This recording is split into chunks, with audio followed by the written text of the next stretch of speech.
السلام علیکم everyone, I hope you all are doing well. مد مقابل بائی عمار احمد۔ الہدیٰ میں ان دونوں کو 2 ماہ ہو گئے تھے۔ ہفتے میں ان کی 3 دن کلاس ہوا کرتی تھی۔ آج بدھ کا دن تھا اور اس ہفتے کی آخری کلاس ہونی تھی۔ اس وقت سید منزل میں فریحہ سعید کلاس کے لیے تیار ہو رہی تھی۔ کچھ دیر میں ہبا اپنی گاڑی میں اسے پک کرنے والی تھی۔ وہ اپنے کمرے میں موجود قد آدم ڈریسنگ ٹیبل میں نصب آئینے کے سامنے کھڑی ہو کر ابھی ہلکے پنک کلر کی لپسٹک لگا رہی تھی کہ اس کا موبائل بج اٹھا۔ کال طیبہ سلطان کی تھی۔ السلام علیکم آنٹی۔ اس نے موبائل پر چمکتا سبز رنگ سے لکھا ہوا یس کا دائرہ انگلی سے سوائپ کرتے ہوئے کال ریسیو کی۔ وعلیکم السلام۔ بیٹا فریحہ آج ہبا کلاس کے لیے نہیں جائے گی۔ یہ بھی آپ کے پاس آنے کے لیے سیڑھیاں اتر رہی تھی تو اس کا پیر سلپ ہو گیا، انہوں نے اطلاع دی۔ خیریت آنٹی، زیادہ تو نہیں لگی ہبا کو؟ اس نے فکر مند ہو کر لپسٹک رکھتے ہوئے پوچھا۔ نہیں، اللہ کا شکر ہے زیادہ نہیں لگی۔ دائیں پیر میں موچ آئی ہے، ابھی چیک اپ کے لیے لے کر جا رہے ہیں ڈاکٹر کے پاس، انہوں نے مزید خیریت بتائی۔ اوکے آنٹی، آپ اس کا خیال رکھیں، میں کلاس کے بعد آتی ہوں گھر پر اسے دیکھنے، اللہ حافظ۔ اس نے لپسٹک دوبارہ اٹھا کر کہا اور کال منقطع کر دی۔ 2 گھنٹے بعد وہ سلطان ولا میں ہبا سلطان کے بیڈ روم میں موجود کنگ سائز بیڈ پر دونوں ٹانگیں نیچے لٹکا کر بیٹھی ہوئی تھی۔ بیڈ پر درمیان میں ہبا سلطان تکیے کے ساتھ ٹیک لگا کر بیٹھی تھی۔ اس کے دائیں پیر میں موچ آنے کی وجہ سے پٹی بندھی ہوئی تھی۔ فریحہ اس کے بائیں پیر کی طرف تھی۔ چل اب 2-3 ہفتے آرام کر گھر بیٹھ کر، تاکہ میں بھی سکون سے رہوں۔ فریحہ نے وہیں رکھی ہوئی پلیٹ میں سے سیب کا ایک سلائس کھاتے ہوئے کہا۔ اتنی کوئی خوش قسمت نہیں ہے تو، میں انشاءاللہ پیر سے آ جاؤں گی کلاس لینے۔ ہبا نے بھی ایک سلائس لے کر کہا۔ واہ یار، پہلی بار کوئی چوٹ لگی ہے، کچھ ہفتے تو رک جا بہن، اس نے پھر چھیڑتے ہوئے کہا۔ بالکل بھی نہیں، ویسے بھی میں اپنی امی کی دوسری بیٹی کو زیادہ دن آزاد نہیں چھوڑ سکتی، وہ پہلے ہی بہت بگڑی ہوئی ہے، اکیلے میں پتہ نہیں مزید کیا گل کھلا دے، ہبا نے بھی مسکراتے ہوئے کہا۔ اس کی فکر چھوڑ دے، وہ بیچاری ایک معصوم سی مشرقی لڑکی ہے، اور تو ویسے بھی زیادہ دن نہیں رک سکتی تھی گھر پر، کیونکہ اگلے مہینے سے الہدیٰ کے سیمینار شروع ہو رہے ہیں، جہاں معروف اسکالرز مختلف موضوعات پر بات کریں گے، اور ہمارے لیے بری خبر یہ ہے کہ پہلے سیمینار میں ہی ہمیں جانا بھی ہے، اس پر رپورٹ بھی بنانی ہے اور ساتھ ساتھ انتظامات میں بھی ہاتھ بٹانا ہے۔ فریحہ نے اسے آج ملنے والی خبر سنائی۔ یار، یہ تو لمبا کام دے دیا ظالموں نے، ہبا نے بھی اس بری خبر پر افسوس کیا۔ اب تو بیٹھ کر افسوس کر، میں چلتی ہوں۔ فریحہ بیڈ سے اٹھنے لگی تو اس نے سہارا لینے کے لیے ہبا کے بائیں پیر پر ہاتھ رکھا، تبھی ہبا زور سے چلائی۔ فریحہ ڈر کر پیچھے ہو گئی۔ ہبا نے چیخ مار کر درد کی وجہ سے دونوں آنکھیں بند کر لی تھیں۔ سوری ہبا، مجھے لگا تیرے صرف سیدھے پیر میں درد ہے، اس نے معذرت کی۔ ہاں تو اگر الٹے پیر میں درد ہوتا تو میں ایسے ہی چیختی نا، ہبا نے اپنی دونوں بند آنکھوں میں سے دائیں آنکھ کھول کر مسکرا کر کہا۔ تو ایکٹنگ کر رہی تھی؟ فریحہ نے حیران ہو کر پوچھا۔ ہاں بھائی، اتنے سال سے اتنی بڑی ہیروئن کے ساتھ ہوں تو تھوڑی بہت ایکٹنگ آ گئی ہے اب مجھے بھی، اس نے ہنس کر کہا تو فریحہ بھی ہنس دی۔ زارا نے بھی یاسمین سے کئی بار پوچھا کہ اسے کیا ہوا ہے، کوئی مسئلہ ہے تو اسے یا اپنے باپ کو بتا دے، مگر سب سے بڑا مسئلہ ہی یہی تھا کہ وہ کسی کو کچھ بتا بھی نہیں سکتی تھی۔ کبھی وہ ایک مشین کی طرح بغیر کوئی جذبات اور احساس کے لگتی، اور کبھی اکیلے میں جذباتی ہو کر بری طرح رونا شروع کر دیتی تھی۔ اسی طرح ایک رات وہ مایوسی کے عالم میں انسٹاگرام پر مختلف پوسٹ دیکھ رہی تھی، جب اس کی نظر ایک پوسٹ پر آ کر ٹھہر گئی۔ وہ کسی بروکن سول نامی اکاؤنٹ کی پوسٹ تھی۔ پوسٹ میں لکھا تھا، کیا آپ زندگی سے تھک گئے ہیں؟ کیا آپ مایوس ہو گئے ہیں؟ کیا زندگی رک سی گئی ہے؟ کیا آپ کو سکون کی تلاش ہے؟ اگر ان سوالات کا جواب ہاں ہے تو آپ بلا جھجک مجھ سے رابطہ کر سکتے ہیں، میں اس سب سے نکلنے میں آپ کی مدد کر سکتی ہوں۔ آپ کی منتظر فروا خان۔ یاسمین نے اس اکاؤنٹ کی سٹوریز دیکھی تو وہاں مختلف لوگوں نے اس لڑکی سے بات کر کے اپنی آرا شیئر کی ہوئی تھی، جو سب کی سب مثبت تھی۔ پھر اس کے ذہن میں خیال آیا کہ منفی آرا کو کون سٹوری پر لگا سکتا تھا۔ سب لوگوں کو خدا سے جڑنے، اسے یاد کرنے اور اس کی عبادت کرنے کا کہا ہوا تھا، مگر خدا کی جگہ اللہ کا لفظ استعمال کیا ہوا تھا، جس سے پتہ چلتا تھا کہ وہ لڑکی مسلمان تھی۔ یاسمین نے اس کی پروفائل پر جا کر دیکھا تو وہاں بس اسپریچول گائیڈ لکھا ہوا تھا۔ وہ موبائل رکھ کر سوچنے لگی کہ کیا واقعی عبادت میں اضافہ کرنے سے وہ اس سب پریشانی کو بھول کر آگے بڑھ سکتی تھی، یا پھر اس لڑکی سے رابطہ کرنا چاہیے تھا۔ وہ لڑکی کوئی سائیکالوجسٹ لگ رہی تھی، لیکن وہ کیوں ایک سائیکالوجسٹ سے رابطہ کرنے کا سوچ رہی تھی؟ کیا وہ ذہنی مریض بن گئی تھی؟ یہ خیال آتے ہی اسے پھر رونا آ گیا۔ مجھے ٹھیک کر دے اے خدا، مجھے پہلے جیسا اچھا کر دے، مجھ پر رحم فرما۔ اس نے روتے ہوئے بے اختیار دعا کرنا شروع کر دی اور دعا کرتے کرتے ہی سو گئی۔ اگلے دن سے اس نے عبادت میں اضافہ کر دیا تھا۔ زارا بھی اس کو دیکھ کر حیران ہو گئی تھی، مگر کچھ کہا نہیں تھا۔ اسی طرح 3 دن تک یہ معاملہ ٹھیک سے چلتا رہا، مگر 3 دن کے بعد پھر وہ رات میں بستر پر لیٹی آرون کے پرانے میسج پڑھ کر رو رہی تھی۔ روتے روتے ہی وہ کسی پہر سو گئی۔ صبح اٹھ کر یاسمین نے اس انسٹاگرام اکاؤنٹ والی لڑکی سے رابطہ کرنے کا فیصلہ کر لیا تھا۔ پورا دن کام وغیرہ سے فارغ ہو کر رات میں بستر پر آ کر اس نے ہیلو لکھ کر اس اکاؤنٹ کو میسج بھیج دیا۔ کچھ منٹ بعد وہاں سے ہیلو السلام علیکم جواب آ گیا۔ یاسمین نے میسج کر کے اس سے بات کرنے کی فیس پوچھی تو جواب آیا کہ وہ یہ کام بغیر فیس کے کرتی تھی۔ یاسمین کو اب بھی شک تھا کہ پتہ نہیں وہ لڑکی تھی بھی کہ نہیں، تو اس نے میسج کر کے پوچھ لیا کہ آپ لڑکی ہی ہیں نا؟ جواب میں وہاں سے یہ وائس میسج آیا: السلام علیکم، میرا نام فروا خان ہے، میں ایک لڑکی ہوں، ابھی ٹائم رات 11:37 ہو رہا ہے اور مس یاسمین یہ میسج ریکارڈ نہیں کیا ہوا۔ میسج سن کر اس کے چہرے پر مسکراہٹ آ گئی۔ وہ واقعی لڑکی تھی اور نام کے ساتھ ساتھ اس کا بات کرنے کا انداز بھی پٹھانوں والا تھا۔ یاسمین نے بات کرنے کے لیے اس سے نمبر مانگا تو اس لڑکی نے یاسمین کا شہر پوچھا۔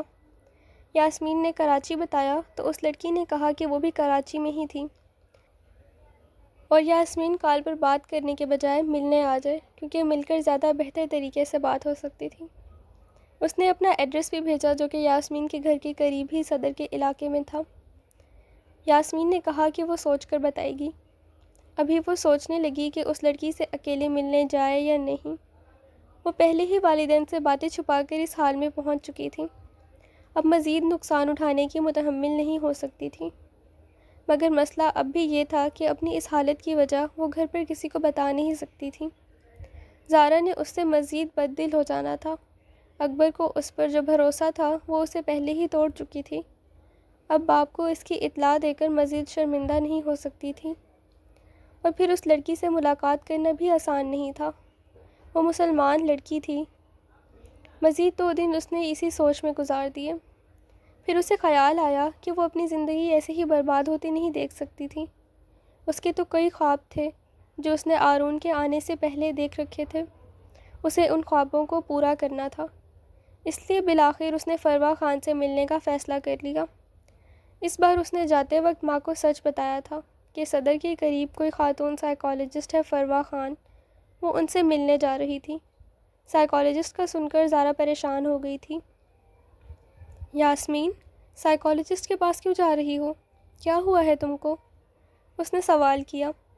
ماما میری طبیعت ٹھیک نہیں ہے، یاسمین نے اتنا ہی کہا۔ وہی تو پوچھ رہی ہوں، مجھ کو بتاؤ تمہیں کیا پریشانی ہے؟ کیا امتحان کے نتیجے کا ڈر ہے؟ زارا نے مزید پوچھا۔ مجھے نہیں پتا مما، اس لیے یہاں جا رہی ہوں، لیکن میں جلد ٹھیک ہو جاؤں گی، یاسمین نے تسلی دی۔ میں بھی چلتی ہوں تمہارے ساتھ، زارا کو اب بھی فکر تھی۔ نہیں ماما، میں چلی جاؤں گی، نزدیک ہی ہے۔ وہ ماں کو ساتھ لے کر نہیں جا سکتی تھی۔ اس نے صبح میں ہی میسج کر کے مس فروا کو اپنے آنے کی پیشگی اطلاع دے دی تھی۔ جلد ہی وہ اپنے مطلوبہ ایڈریس پر پہنچ گئی۔ ایک بلڈنگ کے گراؤنڈ فلور پر موجود ایک فلیٹ کے باہر کالے رنگ کا شیشے کا دروازہ تھا۔ دروازے کے اوپر بورڈ لگا ہوا تھا جس پر لکھا تھا مردوں کا داخلہ منع ہے۔ اس نے دروازے کے ساتھ لگی گھنٹی بجائی، کچھ ہی پل میں دروازہ کھول دیا۔ دروازہ کھولنے والی درمیانے قد کی اس خوبصورت لڑکی کی عمر 25 سے 30 سال کے درمیان معلوم ہوتی تھی۔ وہ لڑکی ہلکے نیلے رنگ کے شلوار قمیض میں ملبوس تھی اور دوپٹہ عبایا کی طرح سر کے گرد لپیٹا ہوا تھا۔ اس نے سلام کر کے یاسمین کو اندر آنے کے لیے کہا۔ یاسمین اندر چلی گئی۔ دروازے سے اندر داخل ہوتے ہی ایک لاؤنج بنا ہوا تھا۔ لاؤنج میں قدم رکھتے ہی جو پہلی چیز اسے محسوس ہوئی تھی وہ کمرے میں پھیلی ہوئی گلاب کی مسحور کن خوشبو تھی۔ یہ خوشبو ارکے گلاب چھڑکنے کی وجہ سے آ رہی تھی۔ سامنے کی پوری دیوار کے ساتھ الماریوں کے شیلف بنے ہوئے تھے جو دائیں سے بائیں تک کتابوں سے جا بجا بھرے ہوئے تھے۔ بائیں طرف ایک چھوٹا سا دروازہ تھا جہاں اندر کچن تھا۔ اسی طرح دائیں طرف بھی ایک دروازہ تھا جہاں اندر ایک چھوٹا کمرہ اور اسی کمرے کے ساتھ اٹیچڈ باتھ روم تھا۔ لاؤنج میں ہی ایک جانب چھوٹی ٹیبل موجود تھی جس پر پانی کی بوتل، گلاس، لیپ ٹاپ اور کچھ کتابیں رکھی ہوئی تھیں۔ ٹیبل کے دونوں طرف ایک ایک کرسی رکھی ہوئی تھی تاکہ دو لوگ آمنے سامنے بیٹھ کر بات کر سکیں۔ لاؤنج اور ایک کمرے پر مشتمل وہ ایک چھوٹا سا آفس تھا۔ وہ لڑکی فروہ خان ہی تھی اور اب وہ بہت پر اعتماد انداز میں چلتی ہوئی لیپ ٹاپ کے سامنے موجود اپنی کرسی کے پاس پہنچ گئی تھی۔ ابھی یاسمین مزید اس جگہ کا جائزہ لینے میں مصروف تھی کہ مس فروہ خان نے اسے مخاطب کیا۔ آؤ بیٹھو یاسمین۔ جی شکریہ، یاسمین نے بیٹھتے ہوئے کہا۔ چائے پیو گی یا پانی؟ انہوں نے پوچھا۔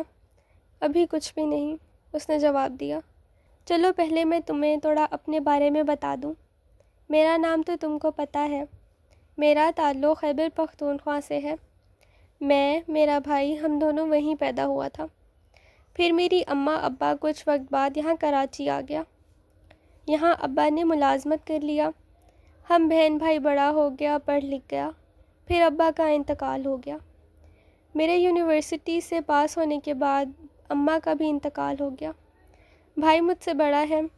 میں نے الہدیٰ، وہ اسلامک انسٹیٹیوٹ ہے نا، اس کے لیے چھوٹا موٹا کام شروع کر دیا۔ بچوں کو شام میں ٹیوشن پڑھانا شروع کیا اور ساتھ میں لوگوں کے مسائل حل کرنے میں بھی ان کی مدد کرنے لگی۔ میں نے 6 مہینے کا سائیکالوجی کورس بھی کر رکھا ہے۔ انہوں نے اپنا اور اپنے خاندان کا مختصر الفاظ میں تعارف پیش کیا۔ ان کا لہجہ پٹھانوں والا ہونے کے ساتھ وہ کچھ الفاظ بھی ویسے ہی بولتی تھیں، جیسے تمہارا کو تمہارا، تھوڑا کو توڑا وغیرہ۔ یاسمین ان کا تعارف سن کر کچھ پرسکون ہو گئی تھی۔ اب یاسمین نے ان کو اپنی بات بتانا شروع کی۔ اپنی فیملی کا مختصر تعارف دینے کے بعد اس نے سیدھا 3 مہینے پہلے آرون کے ساتھ ہونے والی پہلی ملاقات سے لے کر آج تک کی ساری روداد ان کو سنا دی۔ اس نے اپنی بات ختم کی تو اس کا گلا خشک ہو رہا تھا۔ مس فروہ نے اسے پانی دیا تو وہ جلدی سے پانی پی گئی۔ مس فروہ اسے دیکھ کر مسکرائیں، پھر بات شروع کی۔ دیکھو یاسمین، جیسا تمہیں محسوس ہو رہا ہے یہ کچھ انوکھا نہیں ہے، اس لیے تم کبھی یہ مت سمجھنا کہ تم اس سے نکل نہیں سکتی ہو۔ ایسا ہم میں سے اکثر لوگ اپنی زندگی میں کسی نہ کسی مقام پر آ کر محسوس کرتے ہیں، اور یہ ایک اشارہ ہوتا ہے کہ ہم اس دنیا کے لیے نہیں بنے ہیں، اور اس دنیا کا کوئی بھی شے ہمیں وہ سکون نہیں دے سکتا جس کا ہمیں چاہ ہے۔ وہ سکون ہمیں بس خدا کا قربت میں ملے گا، اور وہ بھی اگلے جہان میں۔ میں کسی اور کا نہیں، اپنا بات بتاتی ہوں تمہیں۔ میرا اماں کا انتقال ہوا تو اس کے بعد میرا کچھ انبن ہو گیا میرے بھائی کے ساتھ۔ جائیداد وغیرہ کا مسئلہ تھا۔ میں حق پر تھی لیکن میرا بھائی نہیں مانا۔ اس ٹائم میرا بھی ایسے ہی تمہارا والا حالت تھا۔ سمجھ نہیں آتا تھا کیا کروں۔ خودکشی کا بھی خیال آتا تھا۔ یقین نہیں آتا تھا میرا اپنا سگا بھائی میرے ساتھ ایسا کر رہا ہے۔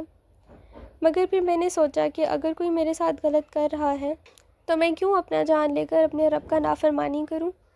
ٹیوشن تو میں پہلے سے پڑھاتی تھی، مسئلہ پیسوں کا نہیں تھا، مگر دل ٹوٹ گیا تھا۔ پھر میں نے قرآن پڑھانا شروع کیا، خدا کے قریب ہوتی گئی، کچھ دینی علماء کا بات سنا، بس پھر میں آہستہ آہستہ بہتر ہو گئی۔